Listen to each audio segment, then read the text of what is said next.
We're on to the home stretch.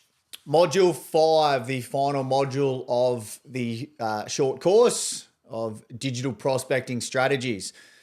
This module is all about scaling and optimizing your funnel. So, of course, your funnel is your pocket appraisal link, which provides people with the instant price estimate for their home. By now, obviously, we've done a lot of work. We've gone through and we've set up, all of your automation tools. So you've got your pocket appraisal, landing page, customized setup. You've got your link, you've got your QR code.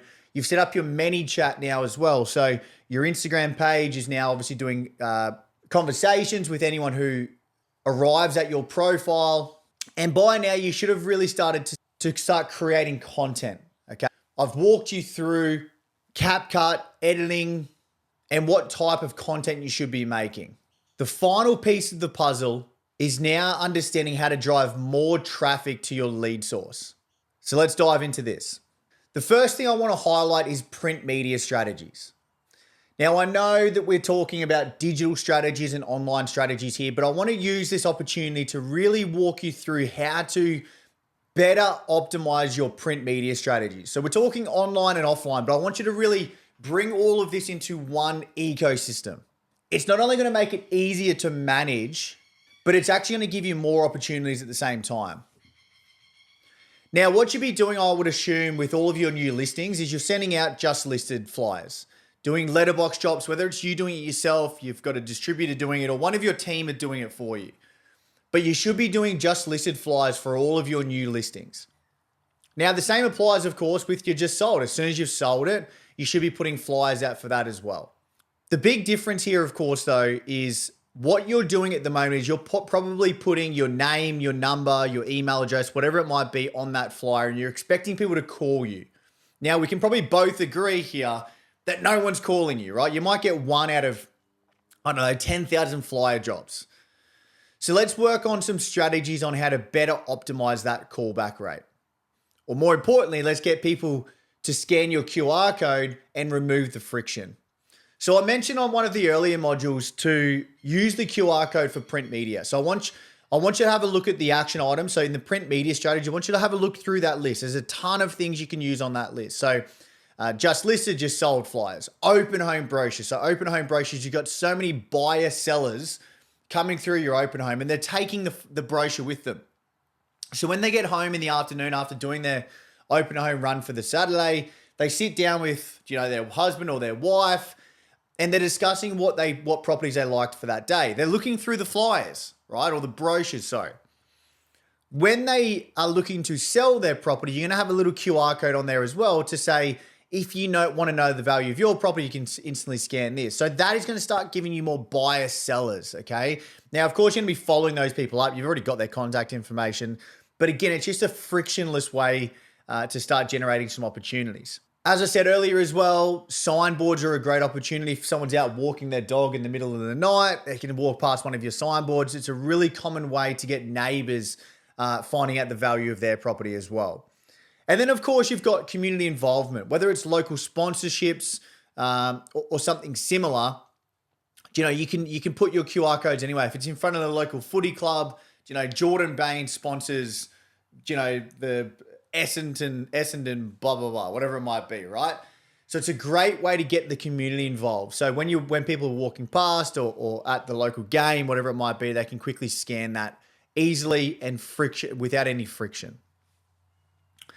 Now, the final thing that I want to really touch on is something called retargeting.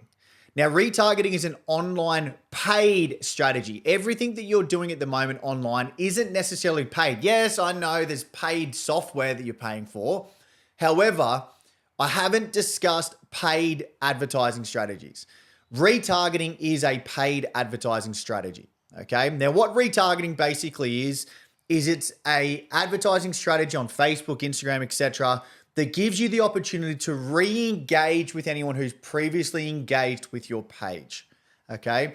As I spoke about, I think it was last module, frequency builds trust. So all you're trying to do with all of these strategies is get people to know you, like you, trust you. So the cold outreach content, so the things like videos and posts, that's cold content. So it's going to what we refer to as a bulk cold audience, okay? So it's a really good strategy to get people into your ecosystem and start getting them to like you. So the content that you put out, provided that it's industry specific and delivered in a consumer-centric way, it's going to get people to like you. Now, as a real estate agent, it's really hard to get people to like us, right? So we need to first getting people to know you. So the discovery part is the main part. Getting people to discover you, getting them to know you exist. If they don't know you exist, you've got no opportunity to get their business. So the first point of call is getting them to know you exist. Getting them to like you is the difficult part, but making sure you're delivering the right content to the right audience, in the right manner, the right way, it will get people starting to like you as an agent. So know, like, trust. Now, it's all well and good if people know you exist. If they know you, they might like you, but if they know you and don't trust you, it's a catch-22. They're not going to do business with you. So it's really important to stress here, even if you don't take my advice with retargeting, that's okay. If you don't have the budget for retargeting ads right now, that's okay. If you do, then I encourage you to use it straight away. But what I'm saying is if they know you but don't trust you, it's a catch-22. Okay, so the only way to get people to trust you is through frequency of touch points. Let's look at it as a cold call. If you cold call me today and I say to you, I'm looking to sell my property in 6 months' time, do you just drop communication for 5 months and 30 days and then call me on the 6-month mark and say, hey, Jordan, I know you said you're looking to sell in 6 months. How about I come around? You've lost my business. Why? Because I don't trust you. There hasn't been enough engagement over that period for me to want to engage with you. What you do instead is you keep in touch every week, every fortnight, every month, whatever it might be, in order to build touch points, in order to build trust so that when I'm ready to sell, I'm more likely to engage with you. That's how you need to focus on this. Focus on frequency of touch points. Now, retargeting will actually do that for you on automation. Okay. So at the moment, you're focusing on frequency through not automation, for lack of better expression here, because you're creating content and pushing that content out. You're using automation tools to help you create the content and deliver leads to your inbox. However, it's not an automated advertising strategy. It's not an automated retargeting strategy. So this is where I'm going to walk you through how to what you need to do with retargeting ads. I'm just going to quickly run you across or direct you across to my screen now. I'm going to give you a quick workflow strategy. Okay, now as you can see on screen, I've got digital prospecting workflow. So this is the perfect prospecting strategy for real estate agents. I've intentionally left this to the end to make sure you can see the correct workflow. So make sure you are following everything I've done in each module to a T. If I was to zoom in here, let's go to the start of the digital prospecting workflow. Okay, the first part, of course, is to create a pocket appraisal account. You've now done that. Okay. Now we're going to move forward to the next levers of opportunity, okay? So first and foremost, you've got to pick your platform. Now, as I might have said earlier, I always encourage agents to pick a platform as a priority, okay? So picking one platform, Instagram, Facebook, TikTok, YouTube, or LinkedIn, whatever it might be, pick one platform as your priority to begin with. Don't try and spread yourself too thin, right? As soon as you try and spread yourself too thin, it just becomes too overwhelming, okay? If you have a really strong, consistent strategy going already on one platform, then sure, you can start diversing into 2, maybe 3 platforms. What you want to do is you want to nail one platform first, okay? Believe me, I did this as well. Everyone does this. So nail one platform first, and then you can start differentiating the platforms you use. I generally encourage 12, 18, even 24 months it's going to take you to dominate one platform. So first and foremost, pick your platform, Instagram, Facebook, TikTok, YouTube, or LinkedIn. Then you're going to start posting content consistently, daily, weekly, or bi-weekly. Weekly is the minimum, okay? I think most of you should very easily be able to do bi-weekly, okay? Now it's creating content, pushing content out. This doesn't necessarily just include, like you just listed and just sold, things like that. That should be probably at least once a week, theoretically, or a testimonial once a week. If you're only sort of listing one a month, then you're gonna have to probably create more content. You're gonna have to create more videos. If you're listing 4 or 5 a month minimum, then of course you're gonna have sort of the daily, even very confidently bi-weekly strategy going. Next, I'm going to come down here. So you've got your pocket appraisal link. So you're going to obviously be directing people to your pocket appraisal link, whether it be in the link or directing people to your ManyChat using the word value. So you're going to direct people to that. And then you're, of course, going to post consistently. If I was to move down from the pocket appraisal account, then to leverage email marketing. Okay, so we've discussed leveraging email marketing, and we've discussed directing email marketing back to that piece of content that you've just posted. So you've just posted something about meeting values in Bondi, and you're directing people back to your page to hopefully like, engage, boost your engagement on that, but more importantly, ideally follow you there as well. So now you've got your rented audience. Your rented audience is your followers, and then you've got your owned audience, which is your email database. The third pillar of prospecting comes down to letterbox drops. So obviously implementing a letterbox drop strategy with your QR code. Now, again, this can be just listeds, it can be just solds, it can be open invitations to open home or invitation to auction, but it can also be the same as what I discussed earlier. Okay, it can be, this is the median sale price for your area. So I would suggest maybe doing once a month, having your core area, try not to have a core area any more than, 1,000, 2,000 properties, but doing a monthly letterbox drop every single month, month in, month out to that patch of properties. So this is patchwork now. And the letterbox, the flyer is simply just going to be, it's going to be new suburb, new median suburb value for Bondi, and then you're going to have the suburb value at the bottom of it. On the back of that flyer, you're going to have the QR code. If you want to know the value of your property or how your property compares to the median, scan this to instantly calculate the market value. Okay? So that's all it can be.